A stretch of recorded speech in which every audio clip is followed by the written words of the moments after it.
Continuing in the discussion of the day concerning the protests nationwide, and joining us via Zoom is a foremost actor, a lawyer, and an activist, Barrister Kenneth Okonkwo. Good morning, Barrister Kenneth. How are you doing this morning? Great. Good morning. And good morning to every viewer that is watching us. Great, good to see you. Barrister, Thank you. I'm sure you must have listened to our president's speech this morning. I must have taken some notes concerning some of the points that he made in his speech. Please share your thoughts on that speech. Well, the speech actually is very unfortunate because the speech was meant to address the issues concerning the protest. But at the end of the day, I saw a speech that is just meant by the president to begin to launder its image, telling people what they already know. But the absolute unfortunate thing that happened is the contradictory thing the president was saying. First of all, in paragraph 6 or thereabout of the speech, I heard the president saying that the people that want to take undue advantage of the situation to threaten a section of the country should be warned. The law will catch up with them because the ethnic bigotry that the people are displaying does not have a place in the Nigeria they want to build. This president that made that statement, I don't know whether he has forgotten that his media aide, Bayo, Onanuga, outrightly said after the election that the Igbos are aliens in Yoruba land,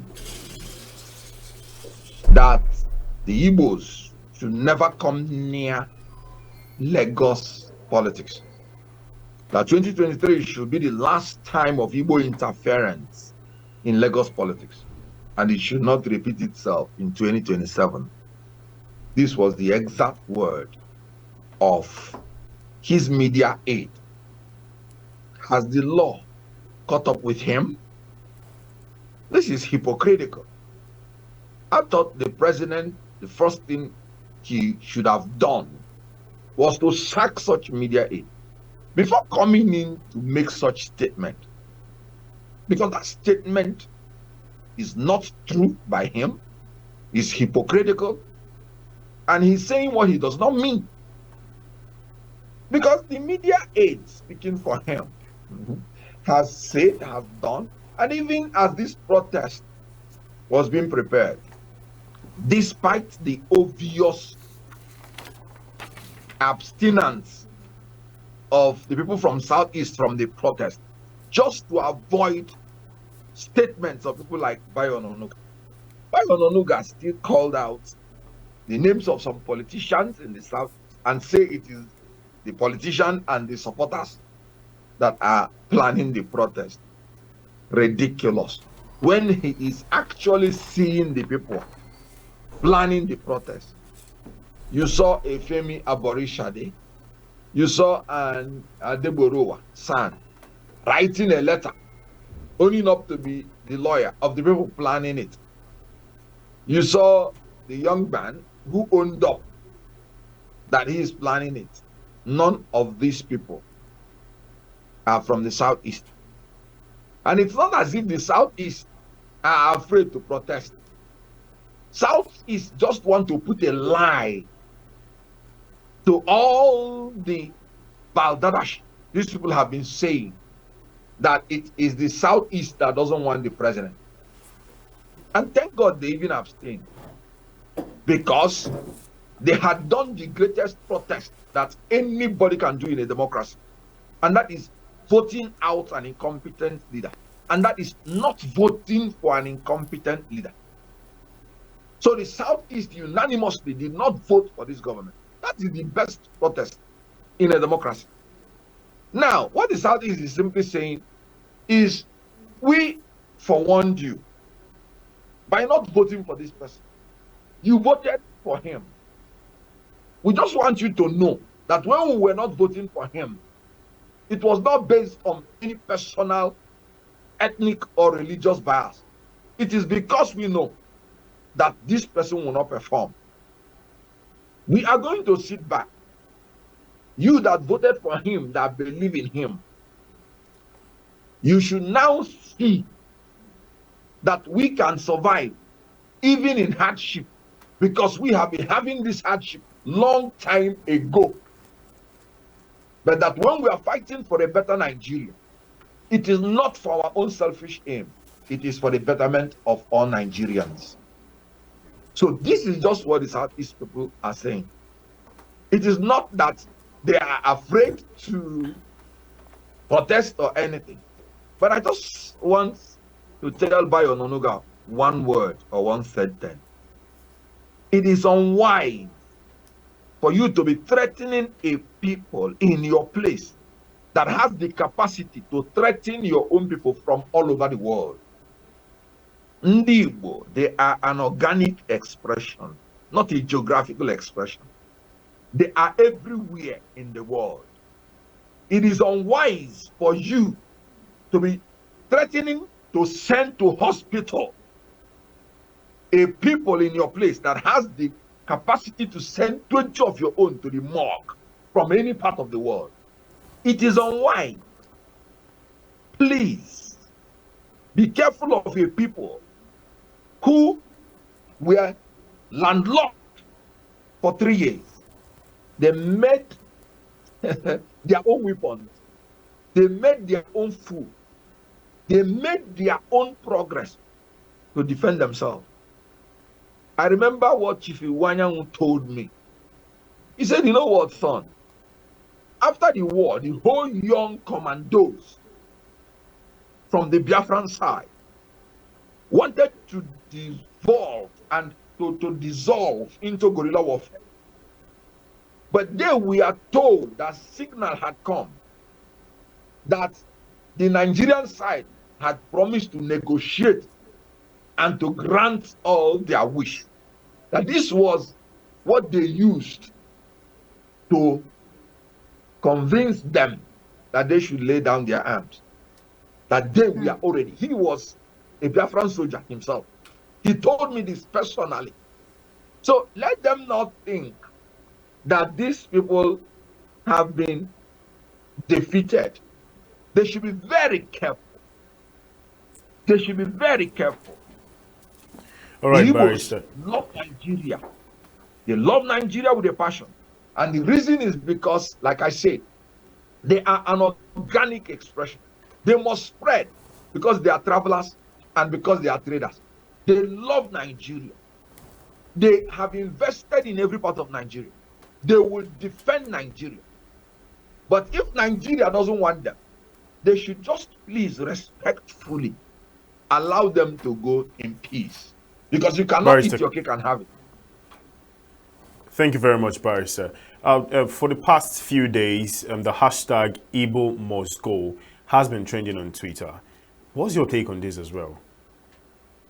My take is that it is a Bayo Onanuga contraption.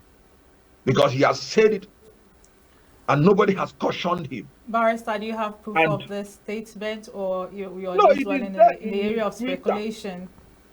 No, it's there on his Twitter, what I said first. That he said that the Igbos are aliens in Yoruba land. And that the Igbos should never come near the politics of Lagos. Yes, Barrister, we're talking about the hashtag Igbos must go. We're asking your take on it, and you mentioned Bayo Onanuga. Do you have any proof to show that he has links to this hashtag Twitter campaign? No, I am saying that such rhetorics are the children of the father of this statement that I just made. That's what I said. Because nobody has cautioned him. Nobody has punished him. So those ones are taking a cue and a clue from what he said. Because they are the same thing, essentially. Igbos are aliens in Lagos. Then hashtag Igbo must go. What is the difference?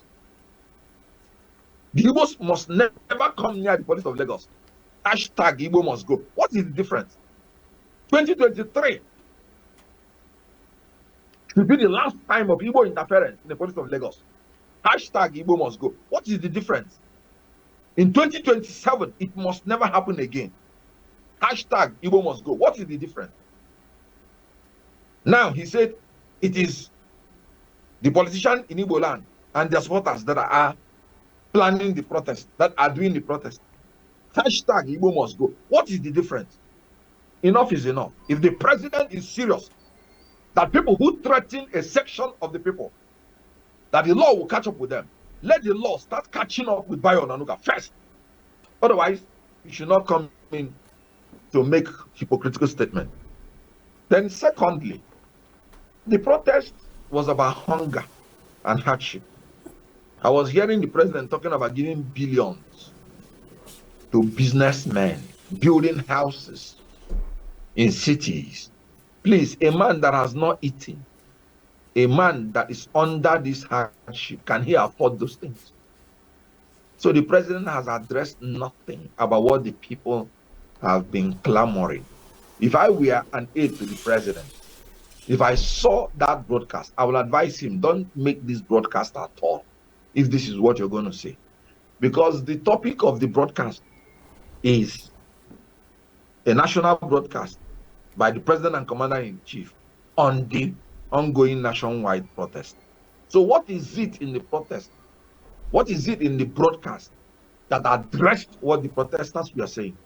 They were saying remove, restore subsidy, reduce electricity tariff, then ensure that the value of Naira is uploaded, upgraded. Right.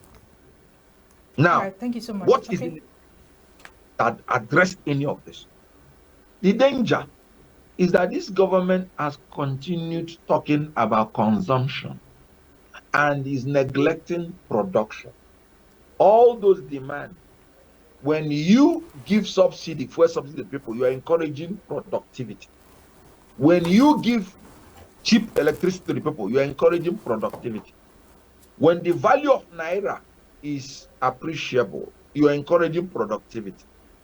But when you talk about palliatives, you are encouraging consumption. What is the meaning of palliative? Palliative, by definition, is relieving the symptoms without tackling the cause of the condition. Relieving. In other words, somebody has malaria and typhoid combined. He will have fever. That's a symptom. Then you give the person paracetamol just to suppress the fever. The malaria and typhoid are there. If it's not treated, it will kill the person. So you're talking about a president that is seeing his people dying of hunger, of everything, and is busy sharing money that will not even reach the people. Yeah. And that is why the people are dying. All right, Barrister. Still on the hashtag Igbo must go saga, what do you think, as a lawyer, of course, should be the role of Lagos state government in combating this cyber menace, if you will? Because all eyes have been on the president, but what exactly is the role? Because as a background, it has been discovered that the group, or rather the X group that is propagating this hashtag is called Lagospedia.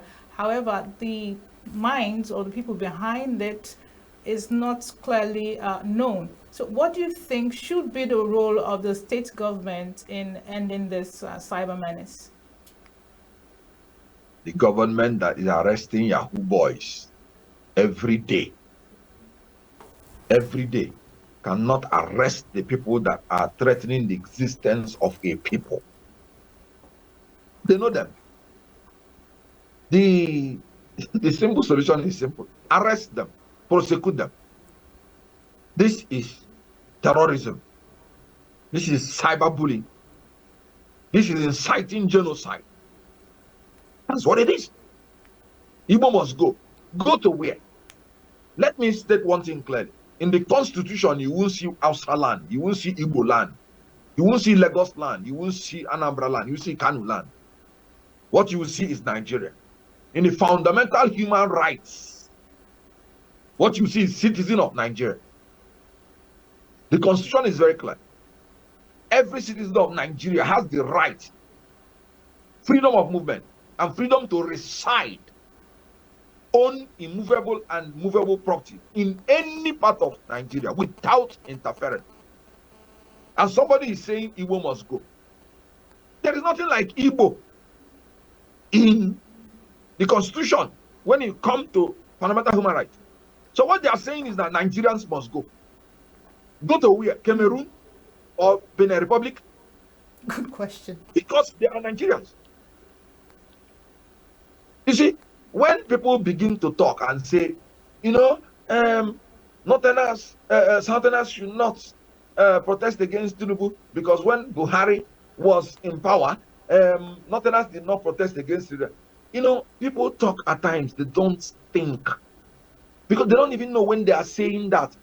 Then you are now saying, if the Northerners did not protest against Buhari, what makes you think that that's your statement will not make the Northerners to believe that it is the Southerners that want to remove their own person? In other words, you are telling them that they have the right now to try to remove a Southerner. These are not true, whether of Buhari or whether of this president. The truth is that whether it is one state that protested against injustice, it is Nigerians that want the leader to go. There's nothing like the Southerners wanted Buhari to go, the Northerners wanted Tinubu to go. It's not true. Because who told you that in that South, even if that is the only place that the protest that went on, who told you that it's only Southerners that are there, living there?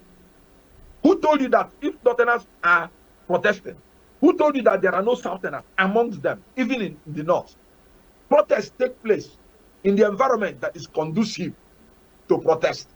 It does not mean that everybody protesting there is from that place. So the issue is this.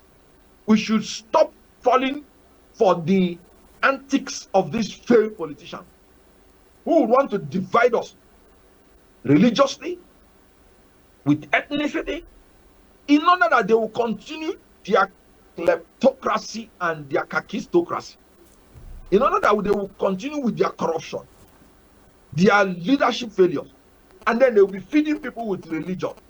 The same people that fed people with religion, Muslim, is feeding people now with ethnicity. How come the areas that are predominantly Muslims are now protesting against you? Meanwhile, you have Muslim ticket. We are learning a good lesson in this country. That those things we are simply tricks by these people to get to power. Not that they mean it. The same government is now afraid of Muslims and places that are predominantly Muslims. When they featured Muslim ticket, the same people are now saying that the people that they lured in with religion are the ones now that want them to go. Why don't you ask yourself genuinely, why did they want me to go? Because they are the ones who voted for you. There's something I made in my tweet. I said the first set of people that would want this government to go will be people from Southwest, APC people, and Muslims.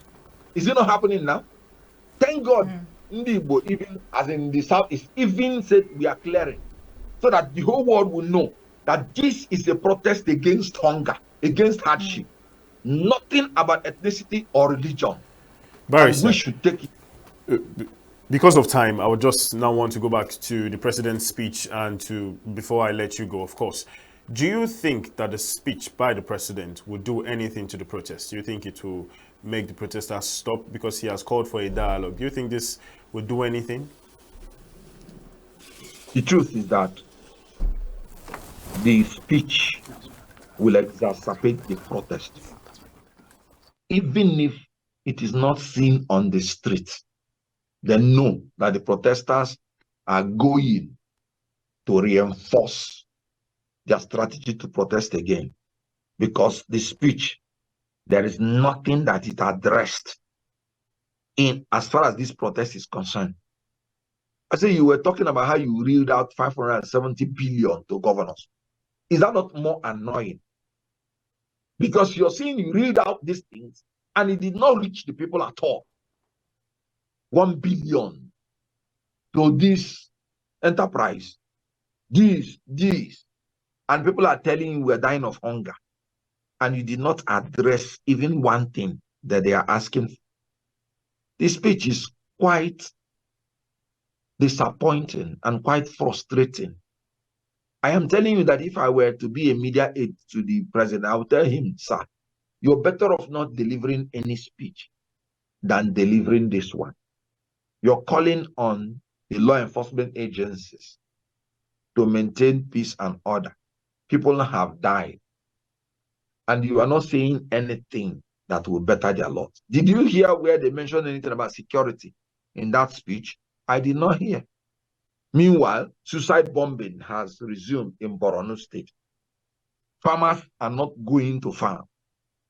There is nothing that will give hope to the people that are hopeless. And that is why I always say that this, what we have is renewed hopelessness. Tell me one thing in that speech that will give hope to anybody that listens to it, who is dying of hunger now in his house. So it's unfortunate, but it is going to actually annoy the people the more. Your time and your insight and perspective concerning the protest and the president's speech. Thank you very much. Thank you.